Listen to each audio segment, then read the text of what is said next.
The teasers dropped, the fandom went silent.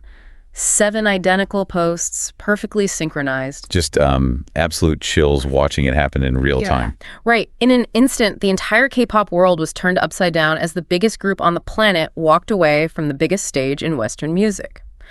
Welcome to StarScope K-Report. Let's get into it. Join Eric and Minji as they ride the Hallyu wave, uncovering the biggest K-pop comebacks, shocking industry controversies, and major K-drama updates. From internet-breaking rumors to historic chart milestones, we dive deep into the world of Korean entertainment. And I have been, vibrating with anticipation for this one. Really? This is the deep dive the entire internet has been demanding. Oh, absolutely. Because today, our mission is to unpack the headline that basically broke the timeline. RM was right all along.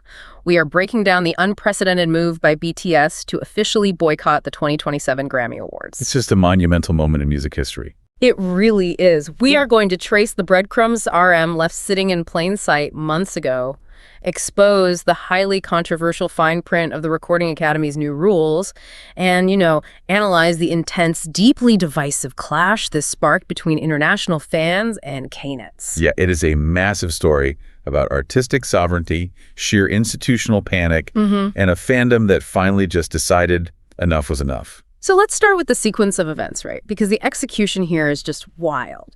July 28th and 29th, no warning at all, no PR tour. No strategic interviews to soften the blow either. Exactly. Just all 7 members, fresh off their post-military hiatus, post the exact same sentence on their Instagram accounts at virtually the exact same moment.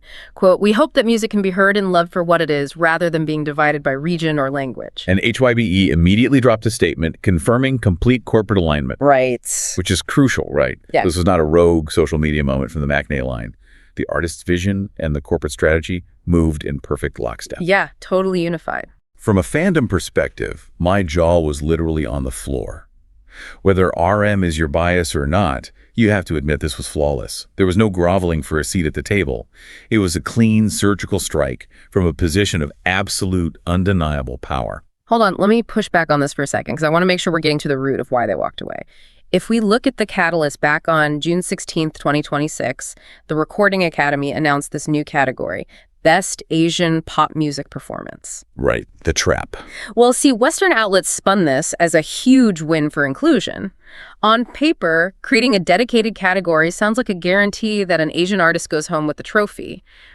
Why is the fandom viewing that as a trap? Well, it looks great in a press release, sure, but you have to look at the mechanics of how award show voting actually works. In the music industry, voting bodies frequently use these highly specific niche categories to essentially quarantine minority artists. Quarantine them, wow. Yeah, because if you create a regional category, general voters suddenly feel absolved of their responsibility to vote for those artists in the general field, like Album of the Year or Song of the Year. It is a gilded cage, it has nicer paint, but it's designed to keep you out of the main house. Okay, so it's like you build a beautiful, brand new VIP room specifically for an artist, you roll out the red carpet, and then you quietly lock the doors to the main stage so they can't compete with the legacy Western artists. That is the exact mechanism. Yeah. And to make it worse, look at the fine print of this specific rule change. To qualify for Best Asian Pop, a track requires, quote, meaningful use of an Asian language. Wait, seriously? Yes, which quietly disqualifies tracks sung entirely in English. The irony here is so loud it's deafening.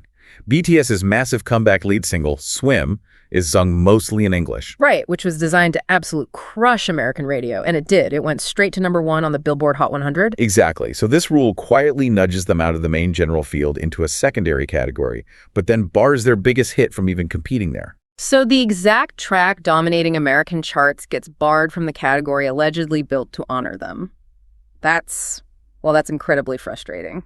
And we have to talk about the leverage they hold in this moment.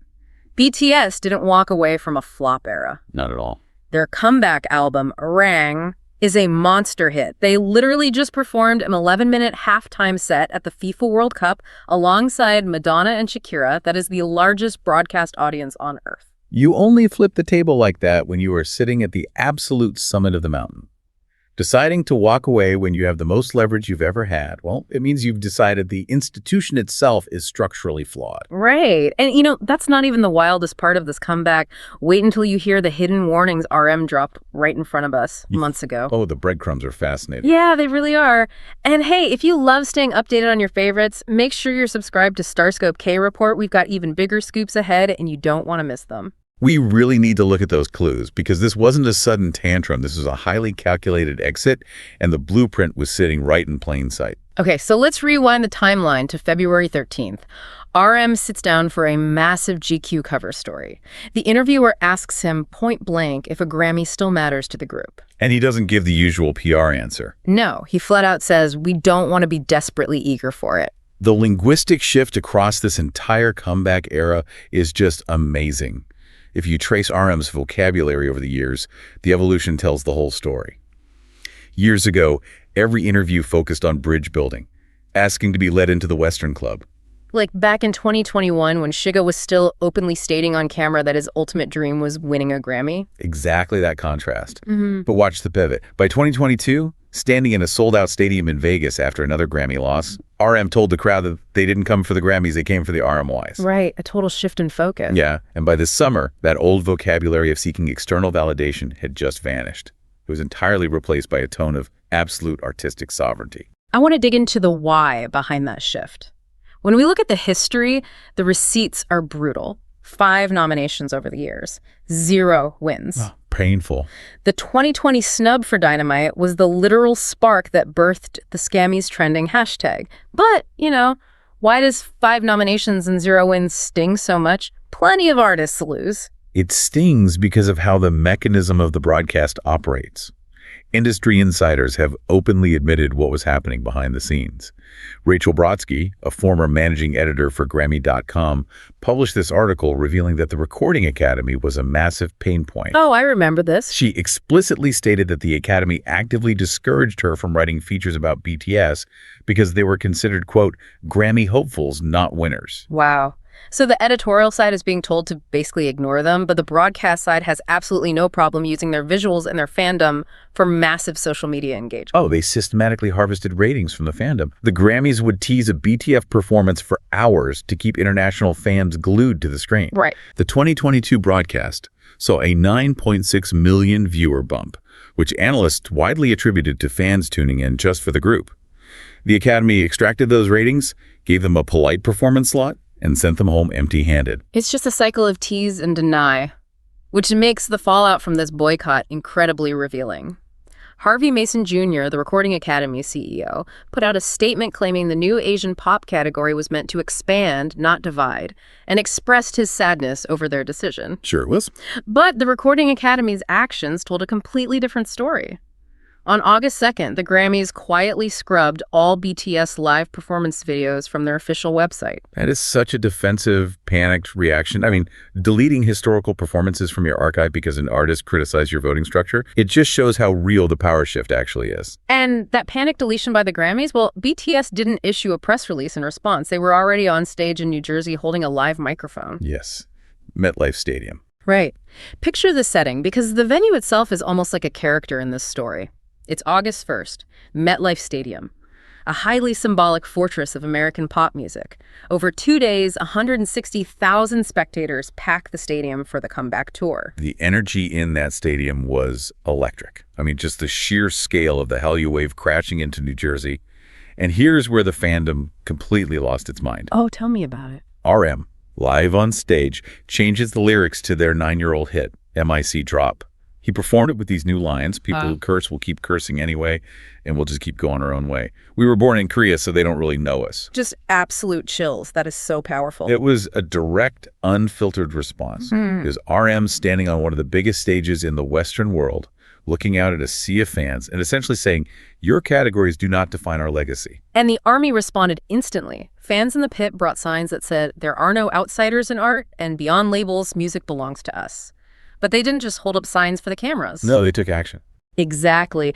The fandom executed a massive coordinated chart retaliation, just an absolute all-kill. We really need to explain the mechanics of what a global fandom all-kill actually looks like, because Right. it is staggering. This isn't just people deciding to listen to a song on their commute. Right. We're talking about highly coordinated Discord servers, time zone mapping, pooling funds to buy tracks on multiple platforms, and systematically overriding global algorithms. Yeah, they organized a massive streaming campaign for the track Aliens from the Arirang album. And keep in mind, this track had been out for 4 months. But they pushed it to #1 on iTunes in 87 different countries simultaneously. And the song choice was incredibly deliberate. Listen to the lyrics of Aliens that the fans were highlighting online. "We are aliens. The sun rises in the east. Take off your shoes before entering our house." Take off your shoes before entering our house. That is such a potent cultural metaphor. It really is. Yeah. Fans were using it as a fierce critique of Western microaggressions. It flips the script on who the outsider really is. Yeah. By pushing that specific culturally defiant song to #1 in 87 countries, international fans were sending a unified, mathematically undeniable message of solidarity. They were weaponizing the charts. International fans were completely united. But, back home in Korea, this boycott triggered a fierce, highly divisive showdown on live TV and a massive debate over a 6 out of 10 album review. This is the part of the story that gets incredibly layered. Right. We really have to shift our lens from the global stage to the domestic Korean reaction because Knet's processed this monumental event very differently. Oh, completely differently. There was this massive clash on live TV on the Mao Show, hosted by Choke. It brought together 2 opposing sides. We had Professor Izong, who literally created the academic field of BTS studies, going up against music critic Kim Do-han. And I want to frame this strictly impartially for you, the listener, because we're not taking sides here. We just want to report what was said, because both sides bring up fascinating structural arguments about the state of K-pop. Right, so Professor Izong came out swinging during that broadcast. She categorized the Grammys' new Asian pop category as a, quote, subtle policy of segregation. Wow. Yeah. She pointed out a glaring double standard in how regional labels are applied. Like, there is no best British pop category built to keep Dua Lipa or Ed Sheeran out of the main fields. According to her argument, Western institutions only attach these geographic labels to Asian artists when they threaten to dominate the mainstream. Okay, but on the other side of the desk, critic Kim Do-han cautioned against burning the institution down completely. Right, he had a very different perspective. He argued that while the structural flaw in the Grammys definitely exists, a boycott from the biggest act in the world shouldn't prevent future, junior K-pop acts from celebrating potential wins in that specific category. He was essentially arguing, don't let this massive boycott invalidate the achievements of the next generation who might really need that stepping stone to build their careers. And that perspective triggered a furious backlash from Knets.